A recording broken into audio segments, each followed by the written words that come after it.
ओम शांति। आज हम 1975 की एक बहुत ही गहरी आध्यात्मिक चर्चा को समझने की कोशिश करेंगे। इसे ब्रह्मा कुमारी परंपरा में अव्यक्त मुरली कहते हैं और इसका शीर्षक ही अपने आप में बहुत कुछ कह देता है। हर एक ब्रह्मा मुख वंशी ब्राह्मण चेतन सालिग्राम का मंदिर है। जी, ओम शांति। ये एक बहुत ही शक्तिशाली विचार है। सालिग्राम मतलब वो पवित्र पत्थर जिसे हम देवत्व का प्रतीक मानते हैं। तो ये मुरली कह रही है कि हर आत्मा सिर्फ एक शरीर नहीं है, बल्कि एक जीवित, एक चलता फिरता पवित्र स्थान है, एक चेतन मंदिर। एक चलता फिरता मंदिर, ये विचार मुझे बहुत आकर्षित कर रहा है, पर इसके साथ एक बहुत बड़ी जिम्मेदारी भी महसूस होती है ना? तो चलिए इसे और गहराई से समझते हैं कि इसका असल में मतलब क्या है और हम अपनी रोजमर्रा की जिंदगी में इसे कैसे उतार सकते हैं। तो इस अवस्था तक पहुंचने का पहला कदम क्या बताया गया है इस मुरली में? इसकी शुरुआत एक बहुत ही सुंदर उपमा से होती है। बाप दादा, जिन्हें इस परंपरा में परमात्मा और उनके पहले शिष्य का संयुक्त रूप माना जाता है, वो कहते हैं कि ब्राह्मण जीवन का जो मूल स्वरूप है वो कमल पुष्प जैसा है। कमल का फूल, ये उदाहरण बहुत शक्तिशाली है क्योंकि कमल तो कीचड़ में ही खिलता है। तो क्या इसका मतलब ये है कि हमें समस्याओं से भागना नहीं है, बल्कि उनके बीच रहते हुए भी अपनी शांति बनाए रखनी है? बिल्कुल सही पकड़ा आपने।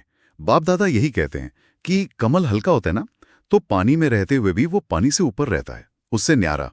ठीक वैसे ही हमें अपनी लौकिक मतलब पारिवारिक और सामाजिक जिम्मेदारियों में रहते हुए भी और अपनी अलौकिक यानी आध्यात्मिक सेवा में रहते हुए भी मन से निवृत्त रहना है, न्यारे रहना है, लगाव में नहीं फंसना। ये सुनने में तो बहुत आदर्श लगता है, लेकिन प्रैक्टिकल लाइफ में ये कैसे करें?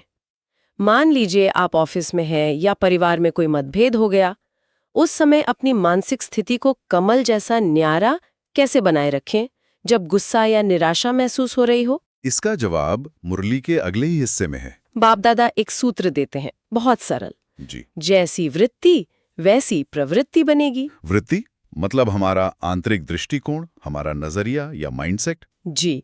और प्रवृत्ति है हमारा बाहरी व्यवहार, हमारे कर्म। तो अगर हम बाहर की दुनिया को, अपनी प्रवृत्ति को बदलना चाहते हैं, तो शुरुआत अंदर से करनी होगी, अपनी वृत्ति से। ठीक है, तो ये वृत्ति या माइंडसेट कैसा होना चाहिए? मुरली के अनुसार वृत्ति को आत्मिक और रूहानी बनाना है। आत्मिक मतलब खुद को और दूसरों को शरीर के बजाय आत्मा के रूप में देखना। हाँ, और रूहानी का अर्थ है हर चीज को परमात्मा से जोड़कर देखना। जब हमारा नजरिया ये बन जाता है, तो बाहरी दुनिया में सब कुछ अपने आप रूहानियत के चश्मे से दिखने लगता है। तो अगर मैं इसे सही समझ रही हूँ, जब हम हर चीज को रूहानी नजर से देखते हैं, तो मेरापन की भावना कम हो जाती है। ये मेरा घर, मेरा पद, मेरी सफलता, जी, इन सब से लगाव अपने आप कम हो जाता होगा। एकदम सही। तब हर वस्तु, हर संबंध, यहाँ तक कि ये शरीर भी अमानत लगने लगता है। जैसे कोई चीज हमें सिर्फ संभालने के लिए दी गई है। हम उसके मालिक नहीं, सिर्फ ट्रस्टी हैं। अच्छा, और जब कोई चीज अमानत होती है, तो उसमें मेरापन नहीं होता। बिल्कुल। और जहाँ मेरापन खत्म होता है, वहीं मोह, अहंकार, क्रोध जैसे विकारों के अंदर आने का दरवाजा ही बंद हो जाता है। क्योंकि इन सभी की जड़ तो मेरा शब्द ही है ना। मेरा अपमान हुआ, मेरे साथ ऐसा क्यों हुआ। इसलिए बाप दादा कहते हैं, मेरापन का समाप्त होना ही निर्विकारी बनना है, पवित्र बनना है। और जब वृत्ति ऐसी पवित्र हो जाती है, तो बाहर की प्रवृत्ति यानी हमारे कर्म और संबंध अपने आप पवित्र हो जाते हैं। उसमें फिर कोई स्वार्थ या अपेक्षा नहीं रहती। ये एक बहुत बड़ा मानसिक बदलाव है। तो इस आंतरिक शुद्धि की शुरुआत कहाँ से करनी चाहिए? सबसे पहली कौन सी प्रवृत्ति है जिस पर हमें ध्यान देना है? मुरली इस पर बहुत स्पष्ट है। बाप दादा कहते हैं कि सबसे पहली प्रवृत्ति है हमारी अपनी देह की प्रवृत्ति। हमारे देह के संबंध, परिवार हो या समाज, वो तो बाद में आते हैं। सबसे पहले तो ये शरीर है जिसके हम ट्रस्टी हैं।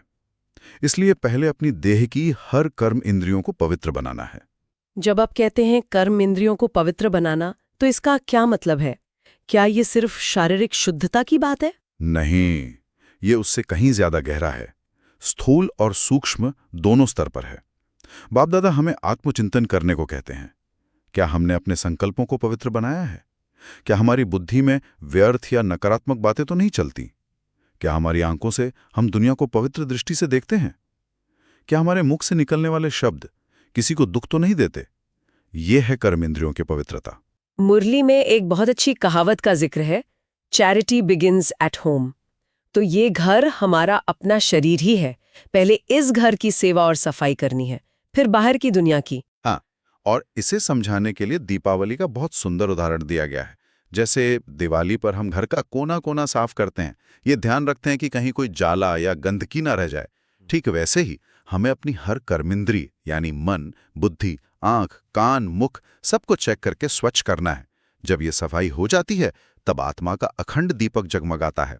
बाप दादा कहते हैं यही सच्ची रूहानी दिवाली है। तो अगर हम इस दिवाली की सफाई वाली बात को आगे बढ़ाएं, जब एक घर पूरी तरह साफ और स्वच्छ हो जाता है तो वो पूजा के लायक बन जाता है, मतलब एक मंदिर। क्या यही कनेक्शन है घर घर मंदिर बनने वाली बात से? बिल्कुल, यहीं पर बाप दादा वो बड़ा रहस्य खोलते हैं जिसका जिक्र शीर्षक में है।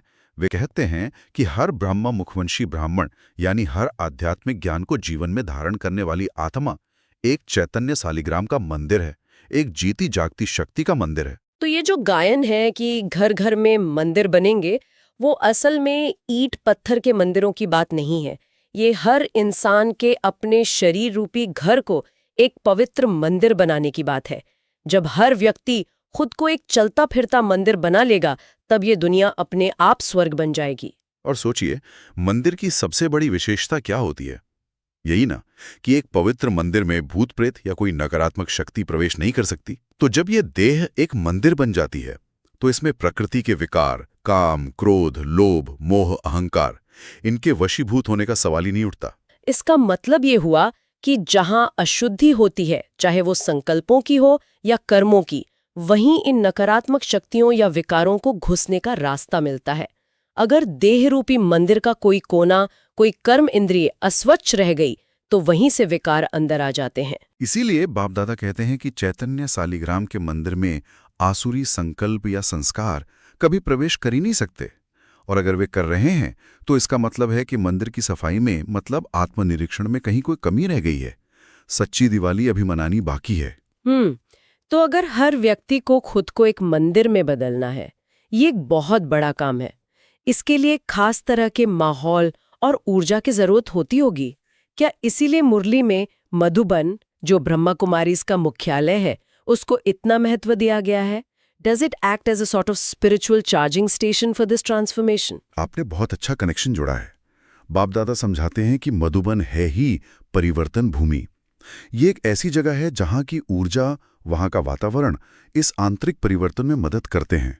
यहां आने का असली मतलब यही है कि हम अपनी कमजोरियों की आहुति देकर जाएं, उन्हें यहीं छोड़कर जाएं। आहुति जैसे यज्ञ में डाली जाती है। जी, मधुबन को एक महायज्ञ कहा गया है। यज्ञ में हम अपनी सबसे प्रिय या सबसे बुरी चीज की आहुति देते हैं। तो यहां आकर अपनी कमजोरियों की महान आहुति डालनी है। लेकिन एक चेतावनी भी है, डाली हुई आहुति को वापस नहीं ले जाना है। यानी जो प्रतिज्ञा यहां की, उसे जीवन भर निभाना है। लेकिन अक्सर ऐसा होता है कि लोग बड़े बड़े संकल्प लेते हैं पर उन्हें निभा नहीं पाते। क्या मुरली इस पर भी कुछ कहती है? हाँ, बाप दादा बहुत व्यावहारिक मनोविज्ञान बताते हैं। वे कहते हैं कि प्रतिज्ञा करके जाने के बाद उसे निभाने में 3 तरह के लोग बन जाते हैं। और ये सिर्फ मधुबन के लिए नहीं, जीवन के किसी भी संकल्प पर लागू होता है। अच्छा, ये तो बहुत दिलचस्प है। कौन है ये 3 तरह के लोग? पहले हैं परवाने। परवाने? हाँ, जैसे परवाना क्षमा पर बिना सोचे समझे कुर्बान हो जाता है, वैसे ही ये लोग बाप के फरमान पर, मतलब अपने संकल्प पर पूरी तरह कुर्बान हो जाते हैं। वो उसे 100% निभाते हैं। ठीक है। और दूसरे? दूसरे हैं भक्त। ये प्रतिज्ञा तो करते हैं, लेकिन उसे निभाने के लिए बार बार भगवान से शक्ति मांगते रहते हैं। हे प्रभु, शक्ति दो तो मैं ये करूं, सहन शक्ति दो तो मैं निभाऊं। वो एक तरह से भीख मांगते रहते हैं। और तीसरे? तीसरे हैं ठगत। ये शब्द थोड़ा कठोर है, पर इसका अर्थ है जो खुद को और दूसरों को ठगते हैं। कहते कुछ हैं और करते कुछ और हैं। अपनी गलती या कमजोरी को छिपाने के लिए दूसरों पर या परिस्थितियों पर दोष डालते हैं, बहाने बनाते हैं। जैसे कि मेरे परिवार का माहौल ऐसा है, इसलिए मुझसे नहीं हो पाया, या आजकल दुनिया ही ऐसी है, मैं क्या करूं। ये तो हम सब अपनी जिंदगी में देखते हैं। कोई नया साल का संकल्प लेता है, कुछ लोग उसे पूरी तरह निभाते हैं, वो हुए परवाने। कुछ मोटिवेशन ढूंढते रहते हैं, वो भक्त। और कुछ बहाने बनाते हैं, वो ठगत। It seems like a universal psychological model. इतने गहरे विश्लेषण के बाद आज का बाप दादा का अंतिम आदेश क्या है? अब हमें क्या करना है? निर्देश बहुत स्पष्ट और सीधा है। पहली बात, अब तक जो भी साधारण समझ से या गलतियों से किया, उसको बीती सो बीती करो। अतीत को पकड़कर मत बैठो, उसे एक सबक की तरह इस्तेमाल करो और आगे बढ़ो। और दूसरी सबसे महत्वपूर्ण बात जो मुझे लगी वो है बहाने बनाना बंद करो। हाँ, और ये क्यों करना है? दूसरों के लिए नहीं, बल्कि अपने लिए। बाप दादा कहते हैं, अपने ऊपर रहम करो। बहाने बनाकर हम किसी और का नहीं, बल्कि अपना ही नुकसान कर रहे हैं, अपने आध्यात्मिक विकास को रोक रहे हैं। तो अंतिम लक्ष्य क्या है? स्थिति कैसी बनानी है? स्थिति वही बनानी है जहां से हमने बात शुरू की थी। सदा साक्षी और कमल पुष्प समान न्यारे रहो। दुनिया में रहो, अपनी जिम्मेदारियां निभाओ, लेकिन एक साक्षी की तरह, एक दृष्टा की तरह। घटनाओं में उलझो मत। और अंतिम सार यही है कि परिवर्तन भूमि में आए हो तो स्वयं परिवर्तन बनो। ये ज्ञान सिर्फ सुनने या पढ़ने के लिए नहीं है, ये बदलने और बनने के लिए है। ये एक बहुत गहरी और व्यावहारिक यात्रा है जो कमल के फूल की एक साधारण सी छवि से शुरू होकर स्वयं को एक चेतन मंदिर बनाने तक ले जाती है और अंत में ये संदेश देती है कि परिवर्तन की जिम्मेदारी पूरी तरह से हमारी अपनी है।